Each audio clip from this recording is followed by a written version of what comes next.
नमस्कार, मैं विक्रम और आप देख रहे हैं हंगामा टाइम्स न्यूज। भ्रष्टाचार और भ्रष्टाचार की जड़ें पूरे देश में फैली हुई हैं। ऐसा ही एक प्रकरण आज हम आपको बता रहे हैं, जो कि centre of biometric research PGI campus Lucknow का है, जहां युवक अजीत कुमार को ज्वाइनिंग 10 अक्टूबर 2013 को कराई गई थी और 15 जुलाई 2022 को बिना उसे किसी सूचना के निकाल कर बाहर फेंक दिया गया, क्योंकि निजीकरण का मामला है।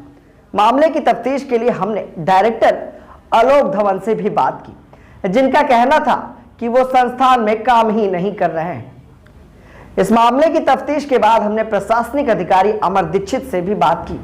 अमर दीक्षित का कहना था कि अजीत कुमार यहां काम तो कर रहे थे, लेकिन उनकी प्रवृत्ति आपराधिक थी। सूत्रों की माने तो अमर दीक्षित पर कई गंभीर आरोप हैं, जिनको लेकर 420 का मुकदमा भी न्यायालय में चल रहा है। पीड़ित अजीत कुमार ने हमसे न्याय की गुहार लगाई है और उसके साथ साथ ये भी कहा कि वहां पर भ्रष्टाचार चरम पर है। उसे नौकरी वापस पाने के लिए 2 लाख रुपए देने होंगे, तब उसकी नौकरी मिलेगी। पीड़ित ने गंभीर आरोप लगाए हैं और लगातार डायरेक्टर से लेकर विभागीय कई अधिकारियों को पत्राचार के माध्यम से अवगत भी कराया, लेकिन विभाग जब भ्रष्टाचार में लिप्त है तो आखिर जवाब क्या देगा? क्योंकि ये जो ऑडियो क्लिप है, जो आप हमारी अभी खबर में सुनेंगे, उसमें प्रशासनिक अधिकारी कुछ कह रहे हैं, डायरेक्टर कुछ कह रहे हैं। आखिर ये कैसे संभव है, जब एक ही विभाग में अजीत कुमार एक लंबे समय तक काम कर रहे थे, उसके बाद डायरेक्टर का ये कहना कि वो उस विभाग में थे ही नहीं, वो उन्हें जानते ही नहीं। उसके बाद प्रशासनिक अधिकारी कहते हैं कि वो यहाँ थे, लेकिन वो आपराधिक प्रवृत्ति के थे और उन्हें बिना किसी नोटिस के, बिना किसी सूचना के निकाल कर निजीकरण का हवाला देते हुए बाहर उठाकर फेंक दिया गया। आइए आपको सुनाते हैं वो ऑडियो और पीड़ित की आप बीती। हाँ बताइए। अमर दीक्षित से बात हो रही है? हाँ बताइए। अमर दीक्षित जी, पत्रकार कोमल बात कर रही थी हंगामा टाइम्स न्यूज चैनल से। हाँ। आपके विभाग से एक प्रकरण आया है हमारे पास। नाम अजीत कुमार, विभाग central of biomedical research PGI camps. इनकी ज्वाइनिंग 10 अक्टूबर 2013 में हुई थी और इन्हें 15 जुलाई 2022 को हटा दिया गया। तो क्या निकालने की क्या वजह थी, बता सकते हैं आप? निकालने की ये वजह थी कि काम में रुचि नहीं लेते थे और विभिन्न तरह की अनियमितताएं करते थे। और डायरेक्टर के जो हमारे निदेशक हैं, उनके अनुमोदन से इनको निकाला गया कि कंप्लेंट, इनके जो बॉस थे उन्होंने कंप्लेंट की थी इनके अगेंस्ट, और एक कॉन्ट्रैक्चुअल एम्प्लॉय थे। तो बॉस क्या, कौन से बॉस ने, क्या नाम था उनका? जो हमारे डायरेक्टर साहब हैं, आलोक धवन जी। जी जी, उनके अनुमोदन से ही सारा काम होता है। अच्छा, निकालने से पहले क्या किसी तरह की कोई नोटिस जारी की जाती है? नहीं, कॉन्ट्रैक्चुअल को कोई नोटिस नहीं जारी होती। अच्छा। कॉन्ट्रैक्चुअल एम्प्लॉय तो फॉर्म से लिए जाते हैं और सर्विसेज के रूप में लिए जाते हैं। अगर उनकी सर्विसेज से हम सेटिस्फाइड नहीं होते तो उनको हम चेंज करने के लिए फॉर्म को बोल देते हैं। इनको तो हमने डायरेक्टली कुछ लिखा भी नहीं, हमने फॉर्म को लिखा, फॉर्म ने बदल दिया, दूसरा आदमी दे दिया हमें। अच्छा अच्छा। जी जी, ये परमानेंट नियुक्ति रेगुलर नौकरी पे नहीं थे। जैसे आप सफाई वाले रखिए या फिर कुछ इस तरह के लोग रखे जाते हैं आजकल, गवर्नमेंट ड्राइवर रखिए आउटसोर्सिंग पे, तो उस तरह के ये एम्प्लॉय थे सेंटर के, इलेक्ट्रीशियन के रूप में। मतलब वैसे तो अटेंडेंट के रूप में लिए गए थे, लेकिन थोड़ा बहुत आता था इनको काम, तो इलेक्ट्रीशियन उसका काम कर लेते थे ये। अच्छा, ये बताइए, आनंद शर्मा जो जेई आउटसोर्सिंग द्वारा मतलब बताया गया है कि 2 लाख रुपए की डिमांड की गई है, मेरे संज्ञान में नहीं है। अजीत कुमार कौशल को उनकी जगह पे रखा गया है। नहीं, ये तो मेरे संज्ञान में ऐसा कुछ नहीं है कि आनंद ने कुछ ऐसी डिमांड करी है। अगर मेरे पास ऐसा कुछ आया है होता प्रकरण तो मैं उसकी जांच कराता। आपके द्वारा ही ये सब कुछ किया गया ना? अमर दीक्षित आप ही तो है ना? हाँ हाँ। और अजय, आपके यहाँ जो अजीत कुमार जी ये बता रहे हैं कि अमर दीक्षित जो कि प्रशासनिक अधिकारी हैं, उन्हीं के कहने पर ही आनंद शर्मा ने 2 लाख की। नहीं, तो वो झूठ बोल रहा है। देखिए, अब कोई भी निकाला जाता है ना, कोई भी अगर इस तरह का बदमाश लड़का है, कोई निकाला गया, तो वो तो इस तरह के एलिगेशंस लगाएगा ही। अच्छा, आपका कहने का मतलब है कि अजीत कुमार जो कि वो बदमाश है? नहीं भाई, अगर उसमें बदमाश का मतलब है कि अगर वो काम नहीं कर रहा है और उसको पनिश किया गया किसी को या किसी तरह कार्रवाई की गई, तो इस तरह की तो चीजें लोग कहते ही हैं। अगर उनके पास कोई प्रूफ हो, उनके पास ऐसा है, तो वो बोलने को तो कुछ भी कह सकते हैं। वो अजीत कुमार, क्या मामला है? हमारा मामला ये है कि मैं पीजीआई में सेंट्रल ऑफ बायोमेडिकल रिसर्च में पिछले 1 अक्टूबर 2013 से नौकरी कर रहा हूँ और मुझे अचानक 15 जुलाई 2022 को सिक्योरिटी गार्ड ने मुझसे कहा कि आज से आप अंदर नहीं आएंगे।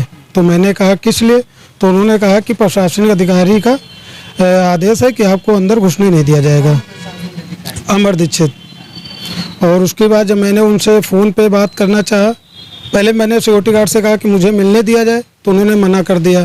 फिर मैंने उनसे फ़ोन पे बात की तो उन्होंने कहा मुझे इस विषय में बात नहीं करना है, आप आनंद शर्मा जी से बात करो। तो मैंने आनंद शर्मा को फ़ोन मिलाया, उन्होंने फ़ोन रिसीव नहीं किया। फिर मैं वहाँ से फिर इनको दोबारा पलट के फ़ोन किया, फिर मेरे प्रशासनिक अधिकारी ने फ़ोन नहीं रिसीव किया। फिर मैं चला आया घर। फिर मैंने अपने हैंड से चिट्ठी भेजी कि क्या रीज़न रहा है या मेरी क्या गलती है जो मुझे अचानक निकाला जा रहा है और बगैर नोटिस दिए हुए, और कि क्या रीज़न है। तो मैंने 2 बार जो है मैंने चिट्ठी भेजी, उसका भी कोई जवाब नहीं मिला मुझे आज तक, और मैं बहुत परेशान हूँ। और कुछ हुआ उसके बाद फिर जो है जब मैंने फिर मिलने की कोशिश की वो की, तो इससे पहले जब निकालने से पहले पिछले लगभग वही 2-3 महीने पहले आनंद शर्मा मुझसे 2-3 बार कहा कि ऐसा है आप जो है 2 लाख रुपए दीजिए, नहीं तो फिर जो है आपको नौकरी से निकाल दिया जाएगा। हमने कहा हमारे पास इतना पैसा नहीं है। तो कह रहे हम तुमको निकाल देंगे प्रशासनिक अधिकारी के कहने पे।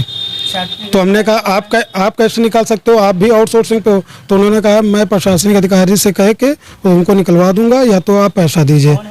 अमर दीक्षित। डायरेक्टर कौन है? आलोक धवन। आलोक धवन से इस बात की शिकायत की आपने? उनसे मैंने इस बात की शिकायत नहीं की, मिलना चाहा तो मिलने नहीं दिया गया मुझे। लिखित शिकायत नहीं किया था, मैंने अपने चिट्ठी हैंड से उनको भेजा था। हाँ, कि मुझे चिट्ठी मैंने भेजा था कि सर मुझे क्या रीज़न रहा मुझे निकालने का, और ये जो मुझे जवाब नहीं मिला। कोई जवाब नहीं दिया। क्या चाहते हैं? चाहते क्या, मुझे न्याय होना चाहिए। मेरी 2 छोटी छोटी बेटियाँ हैं, एक 5 साल की, एक 1 साल की है। भ्रष्टाचार में अधिकारी? हाँ, पूरा भ्रष्टाचार। और वो आउटसोर्सिंग कंपनी कौन सी है? भूतपूर्व सैनिक पहले थी, अब एक्समैन हो गई है। कंपनी का नाम है? हाँ, कंपनी का नाम है। और मेरी जो पोस्ट थी वो अटेंडेंट पोस्ट थी, और ऑलरेडी शासन से पास हुई पोस्ट थी, और सेंटर की तरफ से मुझे रखा गया था। प्रमाण पत्र भी मिला था? हाँ, मुझे प्रशासनिक अधिकारी द्वारा जब वहाँ पे परमानेंट जगह निकली थी तो मैंने फार्म भरा था, तो उसमें जो है एक्सपीरियंस सर्टिफिकेट लगता है, तो वो एक्सपीरियंस सर्टिफिकेट भी बना के दिया गया था। सेंटर से मुझे आई कार्ड भी मिला हुआ था, और काफ़ी चीज़ें हैं।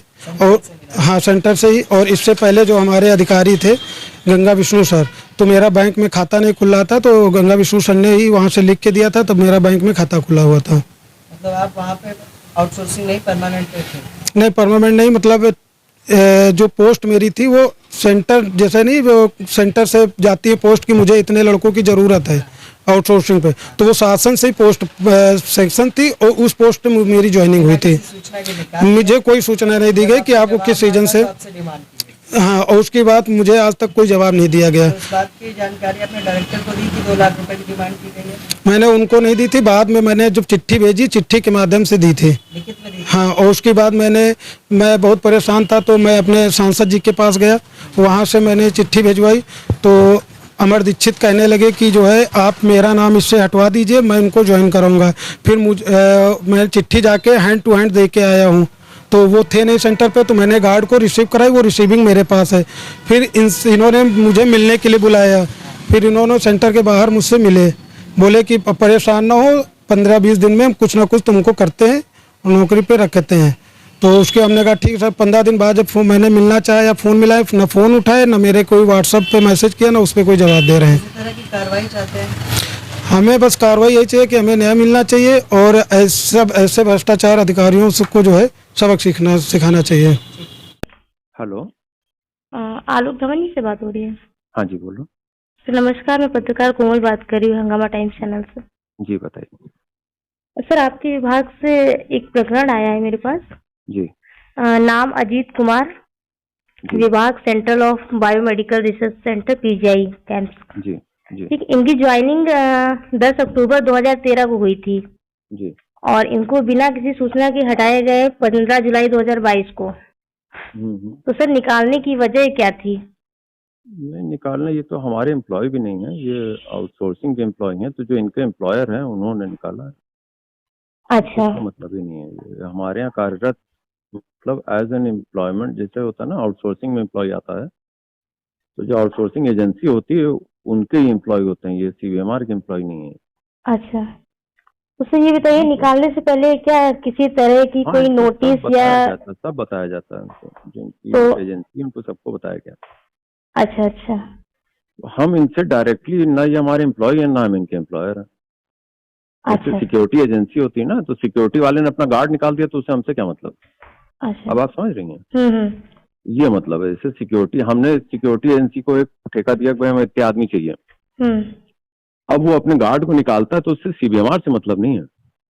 अच्छा, ये तो मतलब ये बताइए जी कि अमर दीक्षित जो कि जी आपके यहाँ प्रशासनिक अधिकारी हैं, ठीक जी है, उनके कहने पर आनंद शर्मा जेई जो आउटसोर्सिंग द्वारा 2 लाख रुपए की डिमांड की गई नहीं, ये थी, सब ठीक तो है, देखिए मैडम, आप ऐसी बातें करिए जिसका ना उनके पास प्रूफ है ना हमारे पास कुछ करना है, इसके ऊपर कोई चर्चा नहीं हो सकती। लेकिन सर सामने वाला तो कह रहा ना नहीं, देने सामने पर। वाला कुछ भी और कहते ये हैं। भी सुनिए, नहीं नहीं, ये तो अच्छा मेरी है, बात ऐसा सुनिए है, आप। ऐसा सुन लिए, मेरी बात सुन लीजिए आप, जी इस तरह बात नहीं होती है, आप पत्रकार हैं, अच्छी बात है, लेकिन जो मैंने ठीक जो वाजिब बात है उसका मैंने आपको जवाब दे दिया। बाकी शासन को इन्होंने कंप्लेंट करी थी, शासन को जवाब मिल गया, सब कुछ हो गया, खत्म मेरी तरफ से।